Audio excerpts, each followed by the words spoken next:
Los Angeles में फैलने वाली आग के नतीजे में 10,000 से जायद मकानात तबाह हो चुके हैं और हालात काबू से बाहर नजर आ रहे हैं। आज हम बात करेंगे कि लॉस एंजलिस की खौफनाक आग के बारे में, जिन्हें देखकर दुनिया हैरानों परेशान है।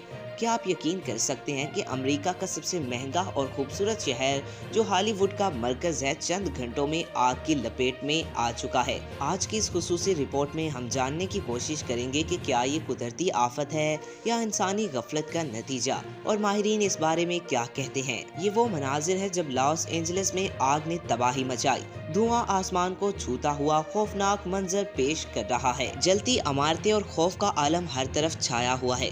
नाजरीन, ये सूरत हाल है कि लोग अपने घरों, कीमती सामान और यादगारों को छोड़कर महफूज जगहों की तरफ भाग रहे हैं। सवाल ये है कि आखिर आग कैसे लगी। मौसमी तब्दीली इस आग की सबसे बड़ी वजह है। हवा का दबाव इतना ज़्यादा है कि जलते हुए पत्ते और शोले एक जगह से दूसरी जगह मुंतकिल हो रहे हैं। इसके अलावा खुश्क मौसम और गर्म हवाएं भी इस आग के फैलाव में अहम किरदार अदा कर रही हैं। माहिरीन के मुताबिक ये आग न सिर्फ मौसमी तब्दीली की वजह से है, बल्कि कई जगहों पर मुमकिना तौर पर इंसानी गफलत भी इसमें शामिल हो सकती है। लेकिन अब सवाल ये है कि फायर फाइटर्स इस सूरत हाल पर काबू क्यों नहीं पा रहे। गुज़िश्ता 4 रोज से फायर फाइटर्स मुसलसल जद्दोजहद कर रहे हैं, लेकिन हवा के दबाव और आग की वसी दायरे की वजह से नाकाम हो रहे हैं।